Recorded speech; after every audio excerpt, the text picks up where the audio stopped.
I would like to thank you for attending the webinar today. My name is Joao Vendramini, and I'm the forage specialist here at the Research Center at ONA. Today, we will talk about a tool called virtual fencing or invisible fencing.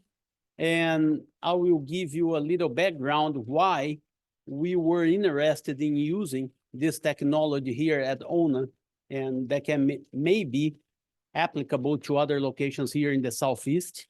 And probably the main reason is because we still have a lot of rangelands in the Southeast, although it's not perceived that we have rangelands. When you talk to someone up north in the West, they think that Florida is pretty much planted pastures or beaches, right?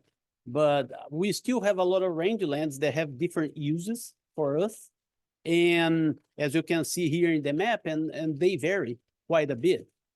And one common thing about our rangelands here in Florida is probably this may be an average vegetation that we can find, where you have a large amount of palmettos. And we try to manage that to try to improve a little the habitat, not only for cattle production, but other purpose as well. And on this scenario here, not only we have this kind of vegetation, but also we have a lot of wetlands that may be difficult for us to split it up and build fences around the landscape. We have few management practices that we can do on those rangelands to improve. And I think one of the most common is fire. Fire is the most used one, that we can suppress the vegetation and change a little the landscape. That has been used for many, many years, and is still a really valuable tool that we can use. We have also some mechanical things that we can do that is not as popular as the other management that I told you about the fire, because it takes a lot of manpower and diesel and costs involved, and many times it hasn't been very effective to suppress the vegetation, but we still have some other things, mechanical operations that we can do to enhance those rangelands. And the final one has been grazing, right? Grazing is also one that they do think that has a greater benefit to the land.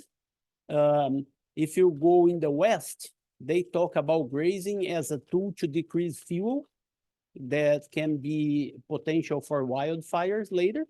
So grazing has been used actually to keep the vegetation lower and have less fuel for wildfires. Here in Florida, we don't quite have those problems, although we do have wildfires, but we use grazing probably as a tool to use the landscape, right?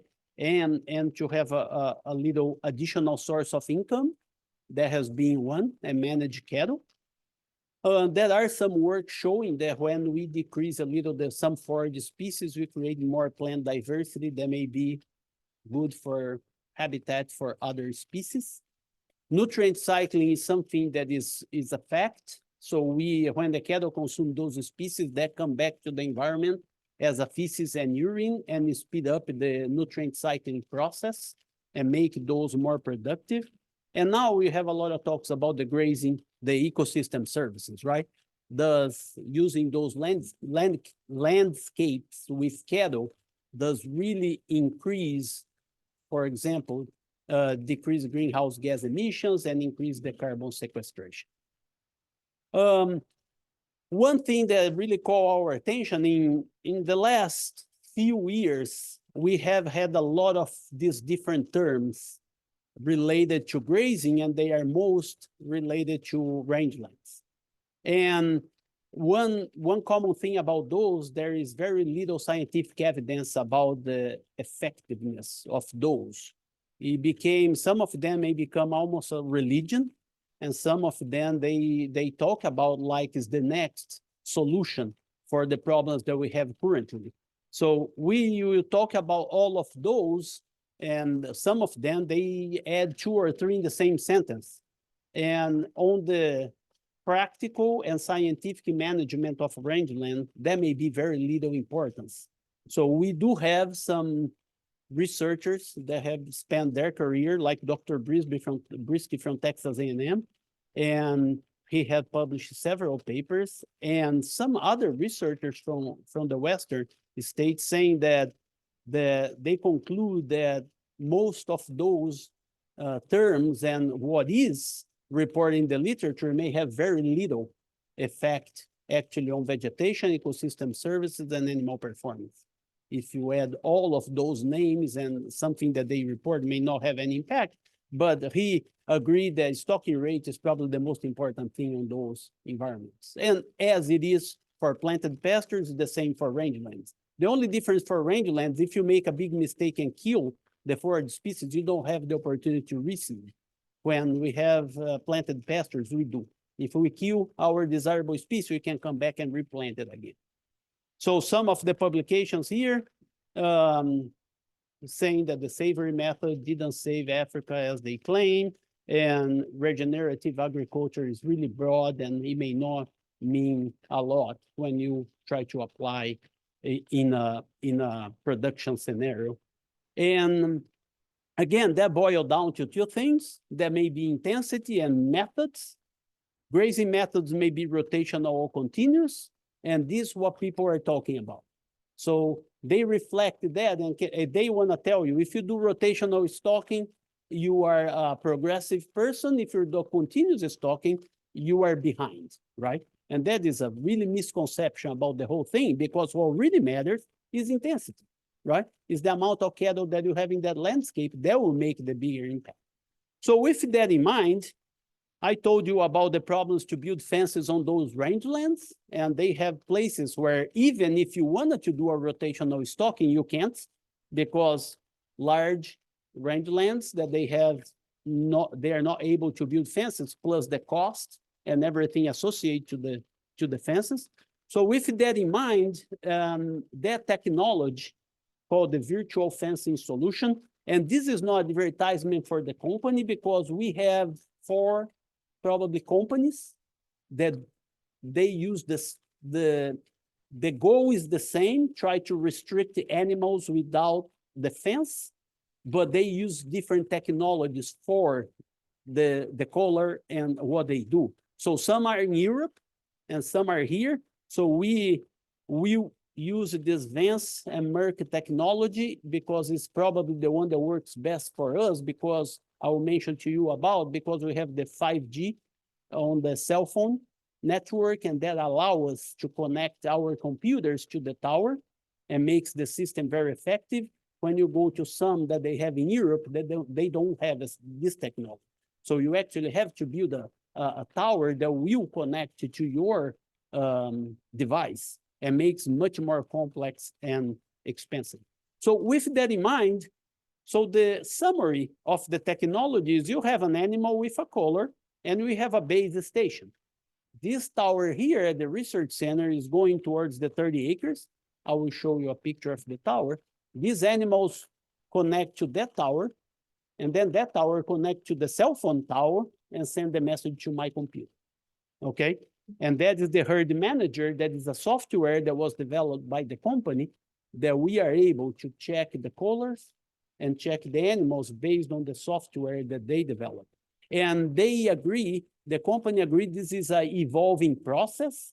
I think they believe they will have a lot of things to improve in the software and technology, but the version that we have right now, that's the data that I'll show you, and that's how we are operating on those.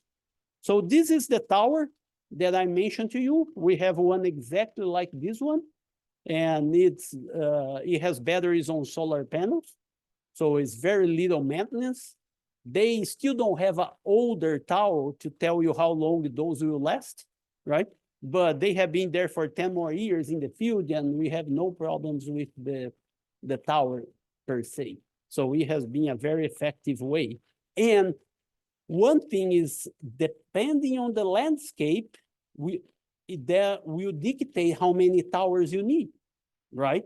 So if you have a very hilly place, you may need to install more towers, and that may be more costly. For us at the research center at ONA, to cover our 3,000 acres, we have just one tower that will cover pretty much the whole landscape. And I think this happens mainly because of the topography that we have.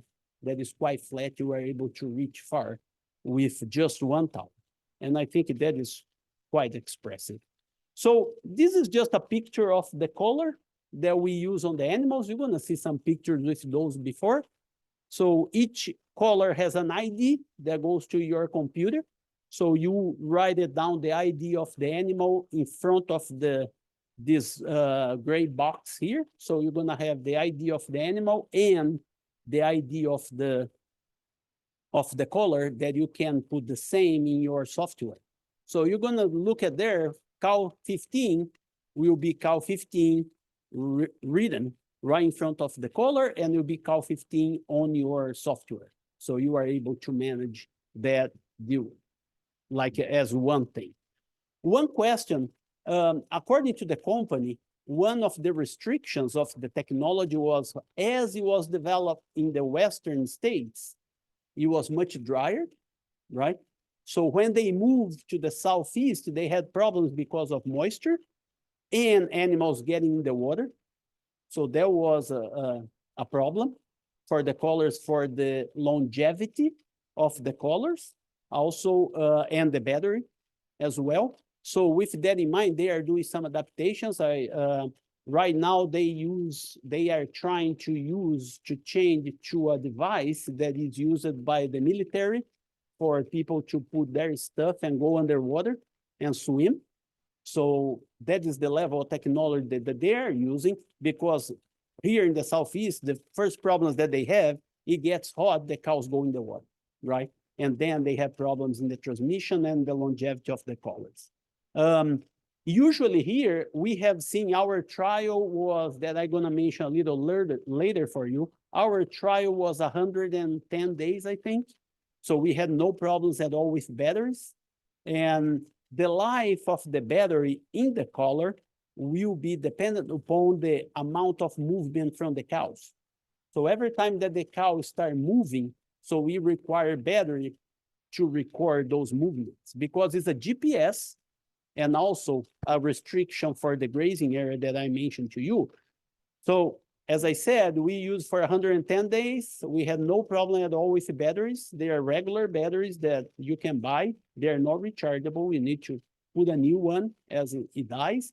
But we heard things that if you turn off, for example, the fence device on your collar, that it can last up to 2 years. You can record the movement of the cow for up to 2 years. So, and I think that's quite doable. And I think on the practical standpoint, one thing is when you bring the cows to the cow pens, that some places may not be very often. If you do that every 6 months, I think you'll be able to check those batteries and try to replace them. So as I said, it's a GPS collar, right? That track your animal, and we had that before. But the new thing about this is it restricts the area that this animal can travel by a sound system and by a shock stimulus, okay?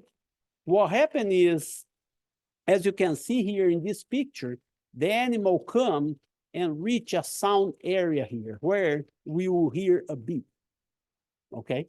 So after that, if the animal keep going, that sound system or stimulus will come with a shock. And the animal will learn that when he hear the beep, is because if he keeps going forward, something will come. There will be a shock. So then the animal learn that whenever he goes to a perimeter or somewhere that he hear the sound system, the animal will come back. And it was very impressive the way that the cows learn, because we have seen that, many people have seen that in dogs, right? That they have those collars to limit the backyard area. And in dogs, they are very effective. But we found out that in cattle was quite similar. So they learn quite quickly how to understand that sound system will come with the shock. So you are able to train them to respect the technology. So this is some data from Juliana, that was a graduate student here. Now she is in Oregon State. And they just measure some behavior activity in the cattle using the technology. So each run is about 10 minutes during the adaptation period. And you can see that the shoot score when they put the collar on, and it didn't change much. There was no difference. And the exit velocity also didn't change when you put the collar. So that means the animals, when we install the collars in the animal, they didn't get highly stressed, but just for the fact that they had the collar, right? That didn't change the behavior of the animal that much. If you can see here, the collar fit score, it's the animal shows some discomfort with the collar. So as you can see, right after you put the collar, the animal is shaking the head and doesn't like it, as we can expect. But when you go after 30 minutes, the animal settle, and it seems that accepted the collar quite well.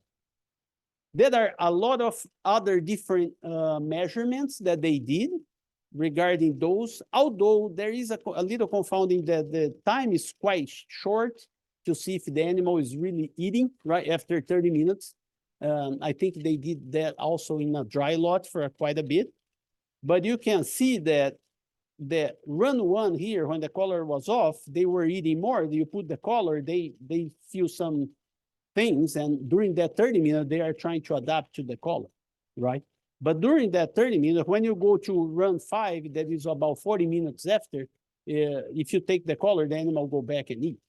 So that collar doesn't have a long-term change in behavior, and during the time, when time is progressing, the animal just go back to where it started. For example, running, we saw here, we installed the collar in the cows, we opened the gate, and they are shaking their head and kind of running around the cow pen. After 30 minutes, they stop. They are pretty much not running anymore. They're just trying to figure out what happened. So after a short time, they will have little effect on the behavior of the animal. And also, during that training period, when you have the cows with collar, we have a place where we train the animals. It's a known place with fences. You know, you need to have perimeter fence.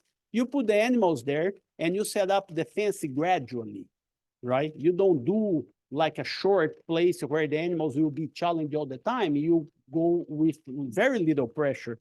And you can see over time, when you have the animals with the collar in the training area, they start going to the perimeter and they will hear the noise and they will get a shock. But when in the last day here, you can see is much less. They are not even trying anymore. They just go and they see the stimulus, they come back, but the amount of time that they try the fence, it decreased quite a bit. And this is the electric. They heard the noise and they get a pop in the first day 14 times. So the last day, it was half. So some cows never did it again. They learned and they never went back and got a pop. And it shows as well on the cortisol data that is an indication of cattle stress. You can see that day 0 and 5, there was pretty much no difference in cortisol levels, saying that there was no indication that the animal was quite stressed. So this trial here is from one of the students at Oregon State that was quite, I think, interesting, because if you see here pasture 2, 4, and 6, they had the fence installed. So the animals all have collars, okay? But they were pasture 1, 3, and 5 that was open. There was no stimulus, so they could go in and go out. This area here was burned because over there, they also use that to exclude places where they are burning, so the animals will not go back and start eating right away, right? The regrowth and damage the forage. So as you can see here, we have a lot of animals that during that time, they were not respecting the fence and they were going. But in some pasture, that was quite effective. Some animals come in and then they go back to the place. So where you didn't have the fence installed, the animals stay a lot of times. Where you had the fence installed, you decrease a lot the amount of grazing in those portions. And they were all treated the same. They were all burned and they were all the young regrowth that will attract the cattle. As you can see, it's not 100%. You can see animals that will go in, but the interesting part in that scenario, they will go out by themselves, because when they go back, they don't feel the stimulus, right? So they have a stimulus coming in. If they decide to go back, so then they will not have it because you turn off the collar. So now I will just tell you a little about our experience here in Florida. Mr. Jim Strickland from the Blackbeard Range, he went to one of the NCBA meetings and he saw the technology and got interested. And he has a lot of rangeland area here in Mayaca City. So we decided to go with an NRCS CIG grant that is applied to demonstration and on-farm trials. So what he did, he tested the technology in one herd. So that's when we start. We have all the setup, the fences, and the tower. We put everything there and put the cattle in different areas and try to manage the cattle and use the software. And we saw pretty much the same thing that we have seen here. We saw that about 97% of the cows, they respected the technology and stay where they're supposed to be. And I think it was an eye-opening because that should not replace perimeter fences, okay? Because even if you have 97% of your cow respecting, you don't want to have just an invisible fence to separate you from the road, right? Because you're going to have cows that will go out. So that is to manage what you have inside of your property, okay? Not to replace the perimeter fence. But we saw there was about 97%. Some cows, I think one cow at the pilot program lost the collar, and one bull also lost the collar because in bulls it became quite difficult to install because their neck is bigger than the head, so they can pull the collar out.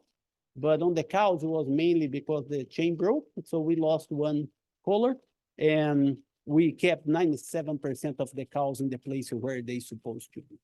So I think it was a successful pilot program. They still have the technology there. They're still running the cows. And then with that, we decided to move it here. And going back to the first information that I provide you during my presentation about managing the rangelands, right? Here at the center, we have the Altar project that have been heavily involved in utilizing rangelands and going back to generate research data on it. So going back to the rangeland and the theory behind rotational stalking or continuous stalking, what we did, we have 4 blocks here at the center, 4 different range sites where they are divided in 4, right? They are divided in 4 units that we call. We just grazed 3 because 1 unit is unburned, ungrazed, and we want to see the long-term effects of those treatments. But we divided those in rotational, where we split each of the units here and grazed them separately every 33, 34 days. So we have the trial for 100 days from December to April, and then we split it up. We have rotational, like this here that I show. You can see here in the slide, those are the cows. They show up in the GPS and show the movement, and the yellow is where we set up the fence. We open the ends here primarily where you have water and the feed that we have to supplement those cows, so the animals will not get any stimulus coming to the water, so on and so forth, so that the ends are open. But you can see we kept the cows in 1/3 of the block. After 33 days, we moved them to the second one. Another 33 days, we move to the next one. That is the rotational treatment. Whereas we have 2 woods where we kept the cows in all 3 pastures. We just put a big fence on the perimeter here, again, to keep them in the pasture, and then they graze all 3. They have access to all 3 pastures all the time. That is the continuous treatment. And this is what we call the grazing map. So red color means we have cows there for greater time, right? You can see here during that 33 days, those are the places explored by the cows during the time that they were in the pasture. You can see that around the edges that are cleaner, you have cows staying for a longer time, close to the water and close to the supplement, right? And if you can think about it, we will move that to the second block. It will be quite similar the way. So there will be like 3 of those over in the 100 days. When in the continuous stocking, during the first 33 days, you can see it's almost the same behavior. The cows stay close to the water, close to the feed, but they pretty much graze heavily. The paddock that they were there, that was cleaner, and they barely went to the other 2 areas, right? This is not final because we have to finish up the data for the 100 years, and now we are doing vegetation and soil samples to see if that will impact the vegetation. And we saw that probably after the first month or so, the cattle started going out a little more because it seems that we ran short of forage here, so they start exploring other places. But we can see in the first day, to be continuous or rotation, it didn't make a lot of difference because the pattern of grazing from the cattle was quite similar. We have to point out, as I mentioned before, those cattle, those cows were mature cows, open mature cows, and they were supplemented, okay, during the time. So we feed them during the time because we know the rangeland doesn't have sufficient nutritive value and quantity to keep their performance. And just some preliminary data on the cattle performance that graze those areas. You can see here there was no difference in statistics in any variable. Cattle that was in their continuous or rotational had the same performance. Body condition initial, right? It was not treatment, so it was the same. I think we did a good job separating the cows in groups, but the final was exactly the same. And the body condition change also didn't, it was pretty much the same, no statistical difference. So in the first year on the animal data, we saw there was no difference in continuous and rotational. And I think there was, I think we have some experience in those rangelands. We set up the stocking rate. There was about 1 cow per 12 acres. That was what we calculate, and all the treatments have the same stocking rate. Okay, cows per unit of land is the same, although our rangelands are different size, but then the stocking rate is the same. So with that in mind, we saw here in the animal performance, there was no difference. We're gonna have this trial for at least 3 years, and then we're gonna have much more data on forage and soil characteristics that I think that is one of the main goals, is to see those ecosystem services, primarily carbon sequestration, to see if those grazing patterns will change some on those response variables. And I would like to thank Mr. Jim Strickland for collaborating with us and bringing the technology and let us to work with him in the project. Dr. Juliana Ranches, and also we have been collaborating some of these projects together, and she has been very helpful to send us the data and information and help us to go through the different things that we see in the software and navigate through. And also, last but not least, actually the first is all the faculty that we collaborate in this project, Dr. Maria Silveira and Dr. Philippe Moriel, and the staff that help us a lot during the management of those cows in the woods. We have a lot of action, you know, when you put cows in those wet places, dark places. Tom and Ryan and everybody is running in the woods quite a bit to try to accommodate the trial. We appreciate, and also the students that help a lot with all the work on the forage and soils and animal management. They have been very helpful and important to move this trial forward.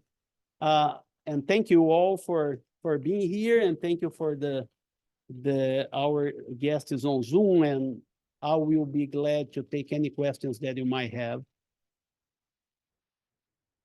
The question was if there is an age.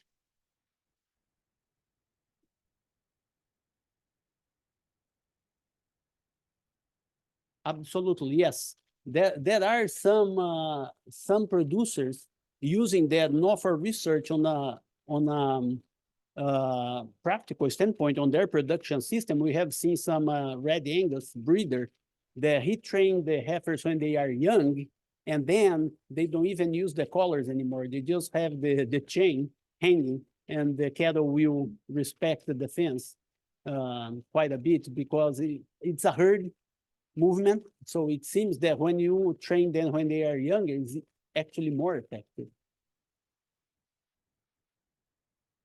Yes, the question was if the invisible fence was connected to the tower. Absolutely.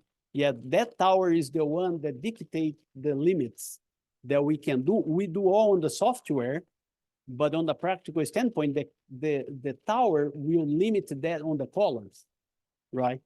And then the collar will send you based on the Google map and the GPS location of that cow. So then the tower will dictate where the animal can go or not. Yeah, the question is about if the animal goes out, how the stimulus bring them back. In fact, it doesn't. The animal go out, and what happens is when it passes through the system, the collar will shut down. The GPS is on, but you not have a shock. The animal will come back by itself because of the herd, right? And that is sufficient for the animal to not get a shock coming back. So the animal is rewarded to come back, right? And then we go to the software in the computer and turn it on again.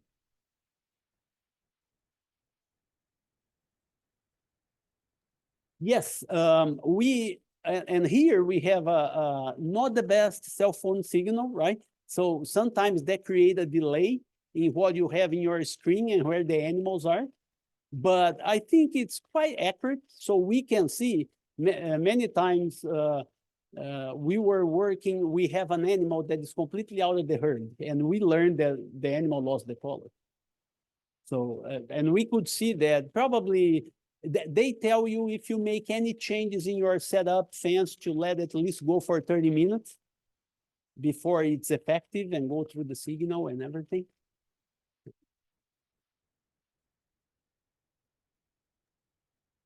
Can I ask a question from here, Joao? Yes, go ahead, Mari. Thank you. Thank you for your talk. This is fascinating technology. My question is the GPS capabilities of this collar enough to, for example, detect estrus behavior in cows? Yeah, the question from Mario was if the technology will be actually precise and accurate enough to try to detect estrus or something in the cow. I don't think that it is at this point, Mario. I think you can, if you spend your time watching at the computer, you can see different behavior, right, in the animal based on the movement. But right now, I think the only thing that we can track well is the movement of the animal, but we cannot try to detect. I think estrus will be a refinement to the procedure. I'm not saying that cannot be done. I think they are probably working on getting the system better, but at this point, I don't think that we'll be able to check that. Do you know, João, how often do you get a measurement of the position of the cow? Is it every minute, every hour, every couple hours? You can set up in your software. We can have 15 minutes, 10 minutes. We can have those. One thing is if you set up to read quite often, the battery ends faster.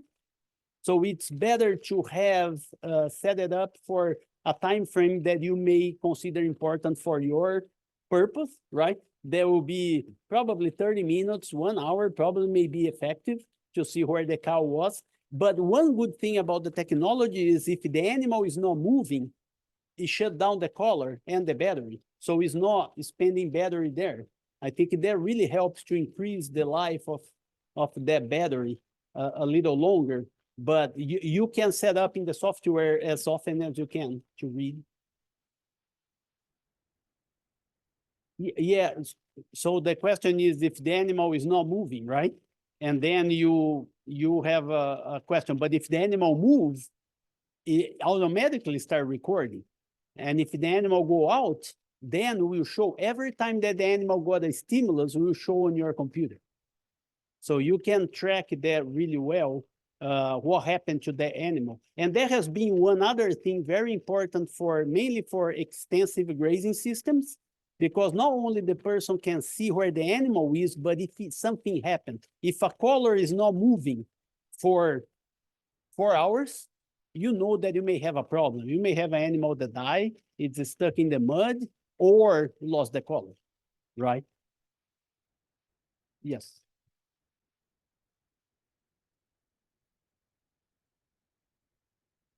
Yeah, it's asking if the software is able to take the amount of steps. No, it doesn't count steps. It just measure distance that it does. But you have the grazing map that I showed you. It's one formatting, but it has points. If you want to see points, you can see the animal went from here to there and the distance between points. You can track how many miles the animal walk every day by those devices.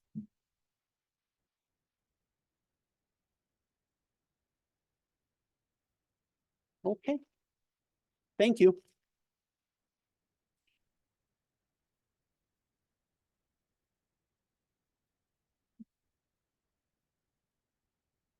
Okay, so thank you so much for joining us today. Before you go, I have a couple of announcements.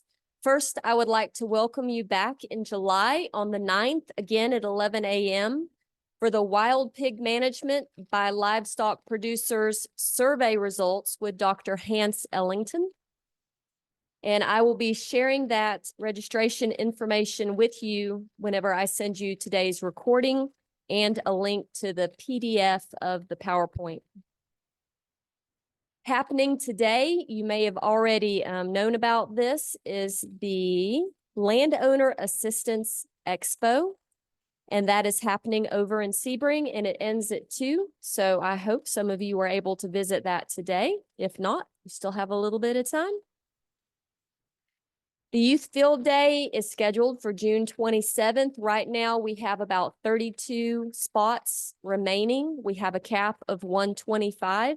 So if it is an event that you are interested in attending with your child, or if you know somebody that would be interested, they should register soon before all the spots are gone. T-shirt purchasing presently is closed, but you will have the opportunity to buy shirts at the event if you would like to do so. There'll be a few there for purchase, but then you can order and we'll get those in July and ship them to you. Also, for the t-shirt design contest so far, I think we have 4 entries. So we would love to have more. That ends on the 25th. So if you know an adult or a student that likes to draw, the contest is open to both. Be watching for that flyer whenever I send you this information and pass it to them, please. If you're not already doing so, we ask that you please follow us on social media, Facebook, Twitter, YouTube, now even on Instagram. And then if you do not get our weekly Friday emails, please send us an email and sign up for that. I would like to take a very quick moment to tell you about our sponsors for Youth Field Day. So our Youth Field Day sponsorships, we have 3 categories: Platinum, which are donations of $300 or more, or goods in that value. For those, we have Adams Ranch donating 100 pounds of ground beef for our meals for lunch. And then Dakin Dairy is contributing 200 individual servings of milk. A&J Lucky 7 Ranch, Arcadia Stockyard, DNS Cattle Company Incorporated, Farm Credit of Florida, Roman 3 Ranch, and Suncoast Credit Union, all with platinum sponsorships. Our gold sponsors this year with contributions of $150 to $250 are Cruz Bank and Trust, Manatee County Farm Bureau, Lee County Farm Bureau, Hardy County Cattlemen's Association, and the DeSoto Charlotte County Farm Bureau. And our silver sponsors with contributions of $75 are Florida Fence Post and Florida Agricultural Recovery Group. So we are very, very grateful for all of those involved, and thank you so much. It's going to be a really awesome program. So that is all that I have to share for today, and I hope you can come back and join us in July. Thank you.